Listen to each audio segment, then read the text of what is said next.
Hello guys, welcome to Psychology Freedom. So we have another typing episode. Ni-request yan nila kay Paula and Tinseltown Vault. So sa inyo dalawa, thank you so much for requesting. So ito na, ito-type natin si Heart Evangelista. Pero before that, let's see kung ano yung mga guests ng ating audience. So yung iba, ang sabi, ESTP siya, ESTJ. So it varies, no? And ISFP. So more on the concrete type, di ba? So, tignan natin kung sino talaga yung tama at the end.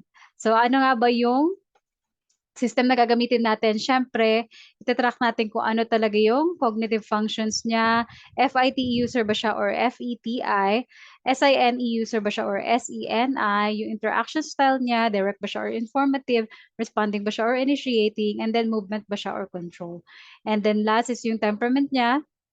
Abstract ba siya or concrete? Affiliative ba siya or pragmatic? Systematic or interest-based? And then, in the end, check natin dito sa type grid which one among the 16 types is her real personality. So, ayan. Let's start with this video. Break yun, and I said, Hardy, I think you'll be so bagay for Panday. And what did you tell me? Masyado siyang daring, si Dad, ganyan. So, Parang may pagka-informative yun kasi instead of saying na she doesn't want that, she's giving information na yan. And then you thought you were gonna do something else. Yes, there's supposed to be another plan, but then, But then Direct Jerry said, no anak, ikaw talagang bagay. Remember yeah, he that? was saying that. But then, I don't know, I think it was just meant to be siguro po. It fell into so far responding. Pero let's see, kasi masyadong extroverted si Chris, di ba? Na-type na natin siya as ESFJ. So, tignan natin. place. Ang nakakatuwa po is siguro, Hiram was able to create 2 genuine stars. Nakaka-proud talaga. I'm very, very happy. Okay, let's start She seems so responding. Para siyang background type. off. Okay. How daring. Will you kiss? Siyempre, di ba you're married? Yun yung role? hindi, pero, hindi pa married sa umpisa. Or, I'm not, syempre hindi natin pwede sabihin yan, but, hindi pa, we're gonna be like, magkaaway kami sa umpisa. So, hindi kami married agad, yung ganon. Hindi na given na magkasal na kami, hindi ganon. Kumbaga, may growth yung story. Like mo si Echo. Instead of answering the question, will you kiss? Hindi niya in-answer directly. She gave information. Alam mo naman mga informative, di ba? They give out too much information and then you decide whether they will or will not. So, Why not? Ano? He's so cute. Oo naman. Jericho Rosales is Jericho Rosales. That's why I'm so honored. No, pero honestly, Hearty, she's so responding. I'm cute. Oo naman. Oo naman. Kumpara man ka ni Echo, And may pagka-control. okay? Kasi ito honestly, this really happens. You're Parang she's a little bit struggling kasi yung control types, di ba, they want everything to be in control. Pero si Chris Aquino, as a movement type, she is chaotic. She introduced chaos. Ganyan na ginagawa ng mga movement types. So, gonna be out of town for so long. Very far away. Vegan, right? Yung isang buwan sa Bohol pa lang. Ay! Bohol, ang layo talaga. Yes. diba, instead of saying hindi kami sa vegan, or, yeah, nag-inform siya. Tapos, And then, madami pa pong ibang locations. So, I think he's single right now. And so are you. Are you ready? tingnan na lang natin. Open ka. Apo. Parang mahilig ka naman sa letter J eh.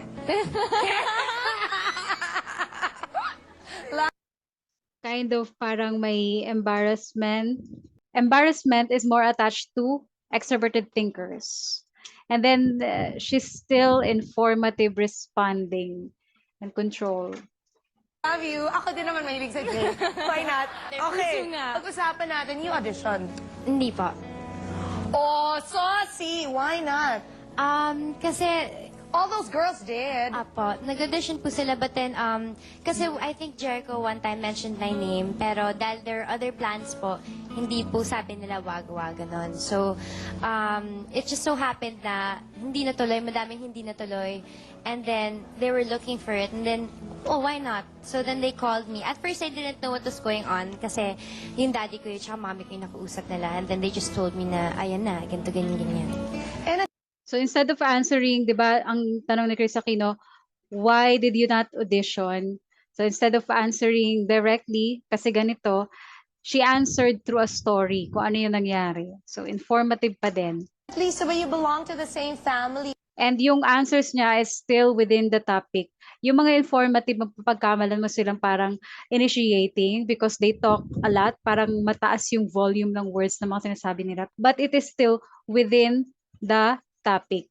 Or hindi, kumbaga, it's not about introducing new thoughts, completely new idea. So, still responding. Because Echo is the Pepsi endorser, and di ba Tropicana is Apo, also it's part of the Pepsi and family. also the Pasalode po is, Hearty, grabe ang pressure. ayokong isipin na pressure. Kasi yung role, sinasabi niya, woman na, well, feeling ko it's about time. Kasi, alam mo yun, ayoko na maging makulit, ayoko na maging masyadong bubbly. Ayoko na ng ganito, ayoko na ng ganyan, introverted intuition. Ayoko na yung parang gusto ko tahimik na lang ako. Yung nag-change din ako. Hindi totoo nga. Pwede ka ba maging tahimik? Ito Hindi, talaga. hindi. Siyempre, may times. Pero dati kasi, alam mo, yung arte. Hindi ko sinasabing hindi ako maarte ngayon. Meron pa rin. Will always Pero, be You see, compare nyo sila how she is very composed, very control, and si Chris is movement type. So, ganyan, makikita nyo yung difference ng interaction nila. So, let's look at another video pa. And of course, ikaw din all support ka rin sa pagiging senator niya. yes, of course. So anong plano naman ninyo ni Senator dito sa kaso, dito sa problema ngayon kinakaharap ng mga taga Maguindanao o taga Cotabato? Anong tulong ang pwede niyong ibigay? Ang laki mata ni... Alam ko lang na, di ba dati parang nagkaroon siya ng issues sa mga taga Mindanao and everything. But with those things, I hear about it. But what makes our relationship work is because we don't really talk about the details. Kasi it's pangit naman pag trabaho at trabaho pa rin yung pag-usapan. That's why I think our relationship works is because it's refreshing to talk to each other about different things. Eh yung mga ganyan naman, alam mo, kumomit ako, artista ako, di ba? So, yung question, di ba, is, do you have plans to help? Ganyan. Instead of answering directly with a yes or no answer, she answers through informing. Hindi naman yan na pag-uusapan, blah, blah, blah. So, ayan. And kind of parang control yun kasi focus siya sa outcome. Ang sabi niya, ano yun? Our relationship works. Yung outcome of that dynamic. Hindi naman ako Pero wala bang siya. tulong? May project na Serena. probably pagsasamahan niyo yung Jericho Rosales. Okay lang sa'yo na magsama. Okay lang sa akin na makasama si Jericho. But that's for me. I mean, I'm very happy with my life. And if you're happy with your life, it's okay to work with someone from your past. It shouldn't mean anything to you. Pero nasabi Responding pa din. So, I think this time, sure na tayo sa interaction style niya, informative responding and control. na ba sa itong project? Are you aware na meron Yes, ng I've ganito? heard about it. Okay, and accept mo na ba? Yeah, I'm okay. But it's not just me that will have to decide. The other party, if And how is your relationship with Christine and nagkausap-usap ng Christine Reyes and because you'll be I doing met her. a... Actually, it's the first time that I got to meet her or I've seen her in person. She's very Ang tanong sa kanya, how was your relationship with Christine? Hindi niya in-answer directly. Ang sinabi niya lang, it's the first time that we've met. So, from that information, we can conclude na parang nandun pa lang sila sa acquaintance stage. So, informative pa din yon. very pretty. Yeah, I'm excited. So, bakit mas Check pa tayo ng ibang interview para ma-track natin naman yung cognitive functions niya. You kind of cave in, you or cave into the likes, or you cater to the likes of other people and not really what you want. you want? So now I feel like I'm really where I want to be, and I wear what I want because I am who I want to be. That's This is what I want. I want introverted intuition. That's good. I Yeah. like that. Even your fashion expression, Yeah, right? And you yeah. don't care so much what other people say, or Yeah. there's no formula really. There's no more formula. Yeah, And especially fashion today. uh-huh. Diba? There's no more, I mean, there's a trend, but Yeah. it's a mix of yesterday, today, and maybe tomorrow. Kind of interest kasi sabi niya there's no more formula. Kasi mga systematic, they have a formula. They have the best way of doing something. So, I like that. So, what is your golden rule of style?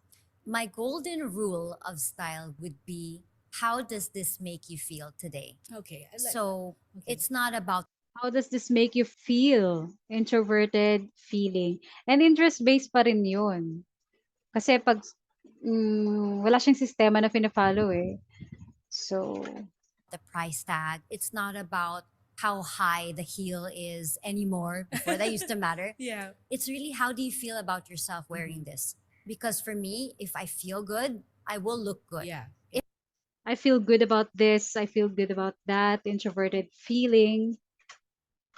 If I don't, like for say, if you have like such a sad life, no Yeah. matter what, you look like a Christmas tree with all the diamonds on your body, but But you're you not don't. happy, you won't look good. There's a certain shine that's missing. So Yeah. how do you feel good if this Still informative, responding control, and concrete. Wala siyang abstract statement na sinasabi. So, yun, sensor siya. So, yung mga naghula, di ba? Sensor naman lahat yung guest nila. So, ayan. does it make you feel good? So that's Of how life you- at that time, personally, it was a really like one of my lowest times. And that's when I said, you know what? I'm gonna do this. It's my passion, and I'm gonna thrive, and I'm gonna Talking about her intention, her passion, what she will do in the future. That's introverted intuition. really, go for it, and this is gonna be my job. My husband would tell me, when you reach rock bottom, Yeah. it's actually comforting to know that you've reached rock bottom, because you Borrowing the thoughts of other people, other intelligent people, that's extroverted thinking. Parang name dropping, di ba? hit the very lowest point. There's nowhere else to go but up. But up. So you can have comfort in the fact that eto na yon. Yeah, This is the this is the hardest worst. part. It's- And when I reached rock bottom and everybody was gone, that's when there's nobody else that's gonna save yourself but yourself. And I'm gonna freaking go for my dreams. I will do this. I will go for my dreams. Introverted intuition. With nobody's help, because I know I can do it. Mhm. And that's when it With nobody's help, I can do it in spite of not being helped by anyone. So being independent, kind of like pragmatic. all happened for me. It's not, I didn't enter for as a job. I entered because I loved it. In the beginning, And then right? it became I entered because ito yung intention ko. Ito, I loved it. Ito yung passion ko. So, introverted intuition. a job, Mhm. but it's not just a job because you want to be famous. Yeah. A business, like companies and all, that's a business. But fashion is tricky in a sense. It's a business, but it's very personal. It has so much to do with who you are. I never thought you're Also, she's talking more about herself. So, that's more of an indication na introverted feeler talaga siya. Yes, because a lot of people threw fires at learn. You learn to fight for yourself. And when you fight for yourself, you know your worth when you get out of that hole. And I'm Talking about your worth, introverted feeling, and she's still concrete, no abstract statement. gonna fight for myself. So it's all intricate. It's not just fashion, guys. It's about your identity. So, Heart, how do you define what you do, and what would be the proper term to describe this calling or this job? Honestly, I'm also very much confused. And I feel like a lot of the brands that I work with are confused. Is she celebrity? Is she a KOL? Is she an influencer? Is she a guest? Yeah. So we really don't know. I feel like there are a lot of emerging people like me, though, that's a new breed in a sense. Or a multi-hyphenate? So you can see her moving a lot, and that can be mistaken as movement. Pero kasi movement is not just about moving, focusing sa speed. You have to listen to the content of what she's saying. Kasi ang mga control na tao, they focus on the outcome, and mga progression or movement na type, they are focused on the journey. So, Like I don't you can, know. yeah. I don't understand because when I go to Fashion Week, there's one thing for sure that I don't want to be called. Two things. Yeah. I don't want this, I don't want that, introverted intuition. I don't want to be called a VIC and I Okay. don't want to be called a celebrity. A celebrity, okay. I don't like. Yeah. For people who don't know what VIC means. VIC is like a very important client. Client, okay. So I don't want that. Okay. Scrap. And Yeah. I don't want to, number one, I don't want to be celebrity. Okay. So, as we can see, optimistic yung NI niya, and she's always talking about herself and her self-worth, identity, diba? FINI, optimistic. So we should stop using that when we describe you. I know. Because if Social you're a media. celebrity, Yeah. you're only there for a chapter of your time. You're not there as a fashionista, as a natural, Yeah. cool Who girl. loves Yes. the art of Yes. fashion. You're and not yeah. there as that. Yeah. You're there according to your numbers. So Mhm. somebody's gonna replace you one day. I don't want to sit on that seat. I'd rather sit on the third row and I'd sit there for many years than sit in front and shift from time to time. So, yung initial question sa kanya is, how would you describe parang what she's doing? And makikita mo, pumunta siya sa outcome.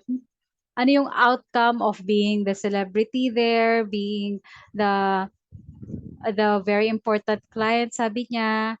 Mga control types kasi, hindi sila focus sa speed. Di ba nga sabi niya, I'd rather be on the third row for years than to be in the front row, and hindi sila focus sa speed. Focus sila kahit even if it takes time, as long as they get the outcome that they want, that is control. So I'm in for the long run. although her extroverted thinking is there, but FI is more optimistic. So, I guess enough na yung information na nakuha natin. Kasi for sure, SENI, FITE user siya. So, nandun siya sa SFP and TJ Quadra. So, let's see dito sa type grid. So, sabi natin informative responding control siya. So, nandito lang siya. Eliminated na yung first, second, and third row. And sabi natin SFP and TJ quadra. So, tanggal na yung ISFJ, tanggal na yung INTP, tanggal na yung INFP. So, she can only be an artist. ISFP. I think one of her videos, narinig ko, na she called herself an artist. So, she knows herself. She knows her identity, FI, di ba? FI hero. So, ayan. Heart Evangelista is an ISFP. Also known as the artist. So, sino mga ka-personality type niya? Sino nga ba? Si Ariana Grande, Rihanna, sino pa ba? Si Kobe Bryant actually is an ISFP, and also si NF, yung rapper. And kung sa Pilipinas naman, sino mga personality type niya? Si Ken Suson ng SB19 and si Daniel Padilla. So it's good. Meron na tayong female ISFP na we can also study para mas magumaling tayo sa pag-type. And congratulations kina JZL and Earlbert Zaleta. Yan, nakuha nila yung personality ni Heart Evangelista. So, ayan, thank you so much for listening and watching. Hope may natutunan kayo, and I'll see you sa next video.